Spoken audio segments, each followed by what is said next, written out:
Bonjour tout le monde, bienvenue sur une nouvelle vidéo des lectures de Pipin. J'espère que vous allez bien et que vous êtes prêts pour une nouvelle vidéo autour de lectures fleuries, car j'avais envie de vous présenter mes lectures, mais plutôt mes envies de lecture printanière.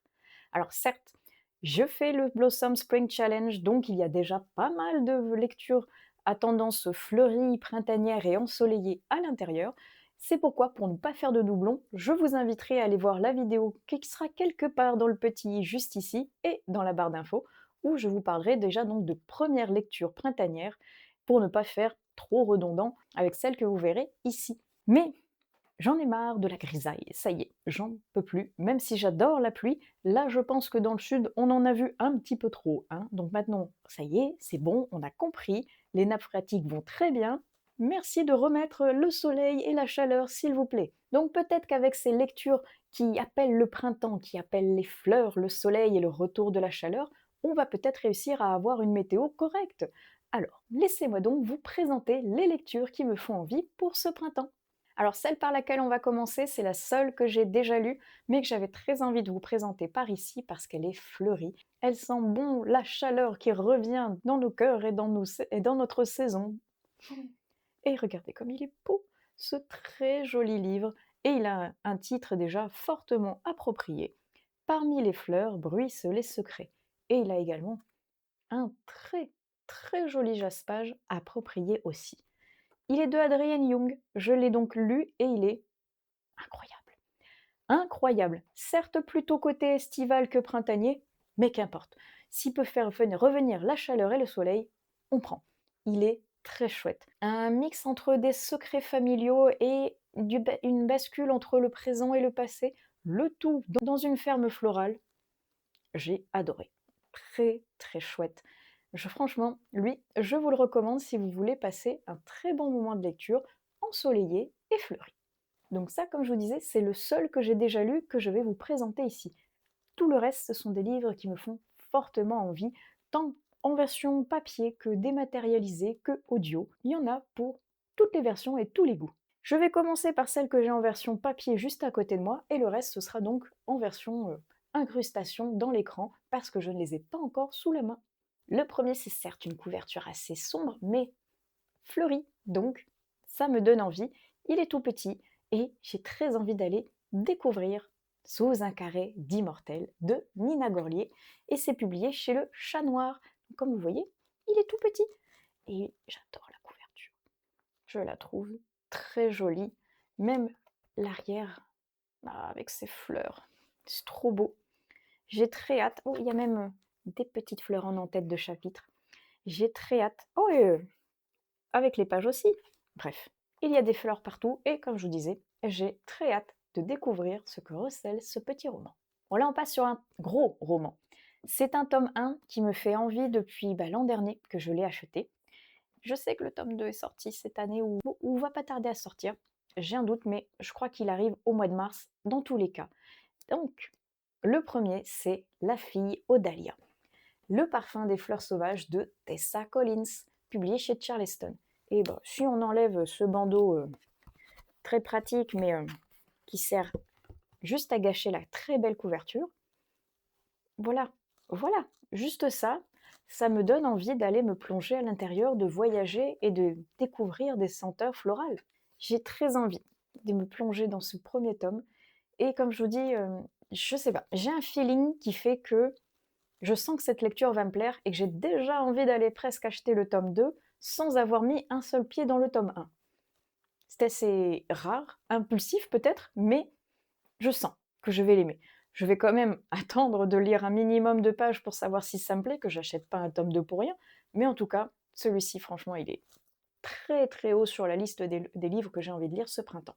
Il y en a un autre que j'attends avec grande impatience, et chaque année j'aime beaucoup écouter des versions audio, donc je croise les doigts pour que cette année il y ait une version également audio qui sorte, parce qu'il y a le nouveau Serena Giuliano qui est prévu pour le 18 mars. Et cette couverture, elle appelle le soleil, elle appelle le printemps, elle appelle l'Italie, évidemment. J'ai envie de découvrir donc Volare, qui est son prochain roman. Et comme je vous dis, j'aimerais beaucoup l'écouter en version audio, parce que j'aime beaucoup Serena Giuliano, qui nous narre son histoire avec les intonations, avec le bon accent, avec les bons personnages, et c'est toujours un agréable moment. Donc je croise les doigts et pour que la version audio sorte également cette année, parce qu'en tout cas, j'aime beaucoup ce qu'elle fait. C'est toujours solaire, pétillant, drôle et gourmand. Bref, j'ai envie d'aller en Italie avec Serena cette année aussi. Ah ben, tant qu'à être en Italie, on va se diriger plutôt du côté de Venise, parce que j'ai participé à une campagne Ulule qui devrait arriver, je crois, courant avril-mai, donc on serait plutôt pas mal niveau printanier. Et regardez cette jolie couverture qui donne envie d'aller voyager. Avec gondole, dentelle et tramezzini. Ah, la nouvelle campagne donc des éditions Twinkle. J'ai hâte, franchement j'ai très très hâte de la découvrir, parce que même si je sais qu'il va y avoir une romance à l'intérieur, on est en Italie. Je veux aller découvrir ce qui va s'y passer. Et puis le livre a l'air, une fois de plus, magnifique. Rien que l'objet livre des éditions Twinkle vaut le coup d'œil et le détour. Bref, pourquoi pas aller voguer sur les canaux de Venise avec cette lecture-ci. Faisons un petit détour côté graphique, parce qu'il y en a pas mal qui me font envie. Il y a évidemment la suite de Les Carnets de l'apothicaire que j'ai très envie de découvrir, et par ses magnifiques couvertures colorées, et à chaque fois il y a toujours un côté assez floral à l'intérieur, par la tenue ou par les accessoires des personnages. Donc j'ai très envie de découvrir la suite, et j'espère que le prochain tome va bientôt sortir. Ou alors, il y a toujours le côté roman que je n'ai toujours pas découvert, mais qui m'intrigue fortement. Malheureusement, je crois que ma médiathèque n'a que les mangas. Ah! Ce qui est déjà super chouette en soi, parce que ça me permet de faire une belle découverte à chaque fois. Donc, on va voir. Peut-être un manga, peut-être un roman, ou les deux, qui sait. Ah, il y a également, un petit peu dans la même vibe, Remède impérial. J'avais beaucoup aimé le premier tome, et j'ai vu les tomes jusqu'à 5 fleurir à ma médiathèque. Rien ne va plus. Je n'ai toujours pas découvert le tome 2, alors que je sais qu'il y a la suite qui est sortie, donc je pense qu'on va réparer ça. Je vais aller emprunter évidemment les tomes 2 à 5 à ma médiathèque pour pouvoir vous en parler et les découvrir. Je pense que ça peut être très chouette. Il y a ce côté pareil en rapport avec les fleurs, la nature et les remèdes. Bref, ça a l'air très chouette. J'avais beaucoup aimé le premier tome. Je vous en reparle très bientôt certainement pour la suite. Ah lui, je l'ai réservé pas plus tard qu'hier à ma médiathèque, donc il va pas tarder à être disponible. Je ne sais pas, je pense qu'il est plutôt côté été, mais j'avais trop envie de le découvrir, donc qu'importe. La beauté de cette couverture et des couleurs qu'il y a me donne très envie de me plonger dans l'Hacienda aux papillons. Donc lui, je sais qu'il va arriver à ma médiathèque, donc vous allez en entendre parler dans pas longtemps. C'est un tome 1 d'après ce que j'ai compris, et la suite n'étant pas sortie, j'espère vraiment quand même que la fin du premier tome ne va pas être terriblement frustrant. Là aussi, on reste dans un côté graphique avec les fleurs de grand frère, que j'ai très envie de découvrir, et ça a l'air excessivement touchant aussi, cette couverture. Rien que ça, j'ai très envie d'aller dedans. J'avais lu quelque chose d'autre déjà de l'autrice, dont je vous mettrai la belle couverture qui est également parfaite pour le printemps, et j'avais beaucoup aimé cette lecture, donc ce titre-ci me fait également très envie, et lui aussi je l'ai réservé à ma médiathèque, donc il arrive bientôt. Lui aussi, il fait partie des réservations de ma médiathèque qui arrivent bientôt, et cette couverture est également fleurie, et on va être sur un tome 4, avec un protagoniste qui est très proche de la nature, donc j'avais bien envie de le mettre dans cette pile printanière avec le tome 4 de Equinox. J'aime bien cette petite série avec les chevaux et avec ce côté mystique derrière, très sympa. Aurélie Wellenstein, une fois de plus, elle a des idées incroyables, et donc j'ai très envie d'aller vers ce tome 4. Il y a également un autre graphique qui m'intéresse tout particulièrement. Je vous mettrai la couverture juste ici parce que j'ai mangé le titre entre-temps, malheureusement, mais je l'ai vu passer dans les pales justement du Blossom et il m'a fait très très très envie. Il a l'air très touchant, très triste et poignant aussi, mais il a l'air très chouette. Et cette couverture me donnait envie de le glisser par ici, donc lui, je ne l'ai pas réservé encore, mais je pense qu'il va arriver très bientôt aussi. On quitte la partie graphique et on rebascule dans du roman, parce qu'il y a cette autrice que j'ai très envie de découvrir depuis un bout de temps, et elle a 2 sagas qui me font fortement envie, dont une qui serait parfaite pour le printemps. Regardez-moi cette jolie couverture, avec Petit crime et jardin secret, floraison funèbre, de H.Y. Hanna. j'adore et j'aimerais donc également beaucoup et sinon découvrir les fameux thés d'Oxford meurtriers. Et je crois que l'autre couverture dans ces tons pastels de toute façon, même si elle n'est pas spécialement fleurie, me donne quand même envie de la découvrir au printemps. Bref, je crois qu'il y a un des tomes des meurtres d'Oxford qui traîne à ma médiathèque. Je suis pas sûre d'avoir vu le premier, mais peut-être qu'ils auraient celui de Floraison funèbre, qui sait. En tout cas, il a l'air incroyable, il a l'air parfait pour ce printemps, et j'aime bien les cozy murder comme ça, qui ont l'air fortement sympathiques. Et en parlant de cozy murder, les couvertures colorées de Anna Swenson me donnent fortement envie d'en lire, une fois de plus, un autre. Et j'ai très envie donc d'aller dans le prochain tome, en espérant qu'il soit à côté printanier. J'ai très envie d'aller vers ses gourmandises et les petits meurtres qui n'arrêtent pas de lui tomber sur le coin du pif. C'est une saga que j'aime tout particulièrement, que j'aime beaucoup dévorer, et pourquoi pas rajouter un petit livre ce printemps. Oh, lui, il me fait vraiment envie, il a une couverture incroyable, mais comme il n'est pas traduit, je ne pense pas que ma médiathèque l'ait, et je pense que ça va être galère de le trouver autre part que sur internet. Mais si je peux mettre la main dessus, Divining the Leaves. Oh, waouh! En plus, je crois bien qu'il y a un côté qui se passe en Inde, si je me trompe pas. Attendez, il faudrait que je revérifie, mais ce serait parfait pour mon Blossom, ça, dites donc. On est sur une remontée, si je crois, donc j'espère qu'il y aura plus de fantaisie que de romance, mais dans tous les cas, ça a l'air incroyable. Il y a un côté un petit peu mythique aussi, mystique, divinité, qui a l'air génial. Un rapport avec la nature qui a l'air incroyable. Et comme je vous dis, une couverture qui fait que, évidemment, que j'ai envie de le lire ce printemps. J'aimerais beaucoup également mettre la main sur le nouveau roman de Dominique Roch, parce que j'avais beaucoup aimé Cueilleur d'essence, qui nous faisait voyager tant de manière littéraire que olfactive, avec toutes ces fleurs et ces senteurs qui avaient l'air tellement incroyables, je les sentais à travers le papier du livre.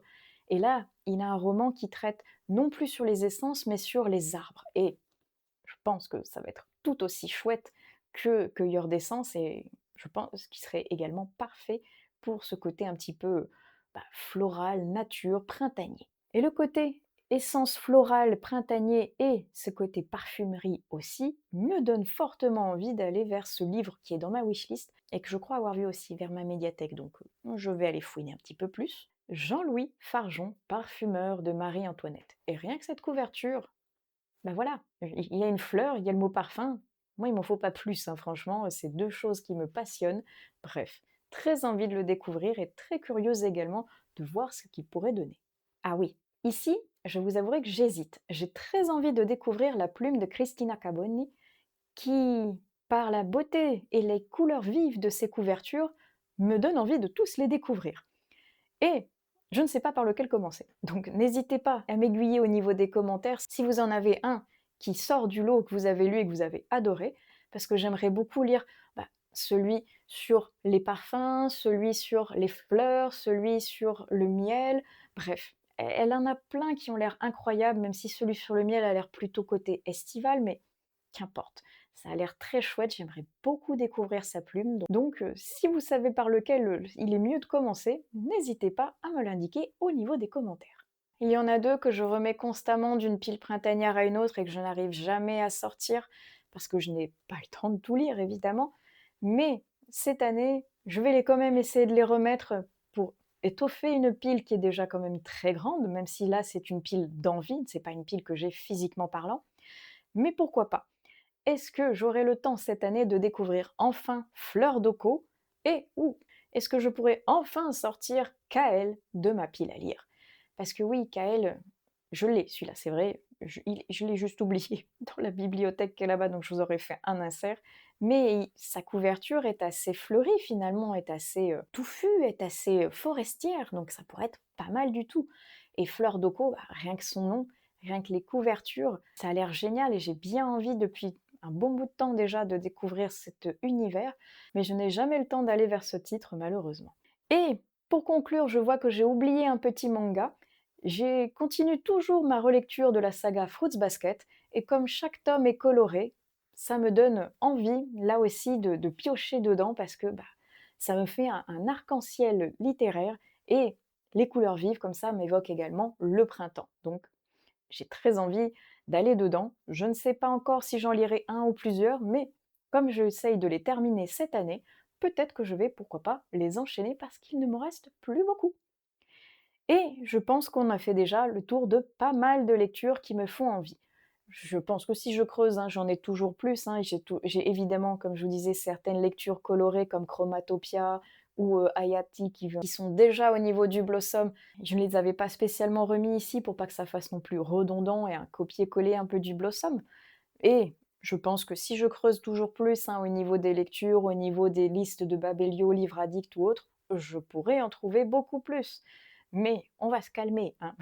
Je vais essayer de finir mon Blossom. Quelques-unes de lectures printanières, ce serait pas mal du tout pour pouvoir étoffer mes lectures. Mais bref, racontez-moi tout au niveau des commentaires. Est-ce que vous avez des envies particulières pour ce printemps ou des recommandations? Qu'est-ce que pour vous est très chouette et qui colle parfaitement avec le printemps? Racontez-moi tout donc au niveau des commentaires et j'espère que parmi les livres que je vous ai présentés, il y en a qui vous donneraient pourquoi pas des idées pour les découvrir ce printemps. En attendant, je vais clôturer cette vidéo ici. Je vous souhaite d'excellentes lectures, un très bon printemps à vous, avec le retour, je l'espère, du soleil et des fleurs pour enfin profiter un petit peu d'autre chose que de la pluie. Sinon, c'est quand même le temps, il est vrai, idéal pour aller se caler avec une bonne lecture. Donc sur ce, je vous laisse, je vais aller justement découvrir une lecture printanière et je vous dis donc à plus tard sur une nouvelle vidéo des lectures de Pipin. Allez, ciao!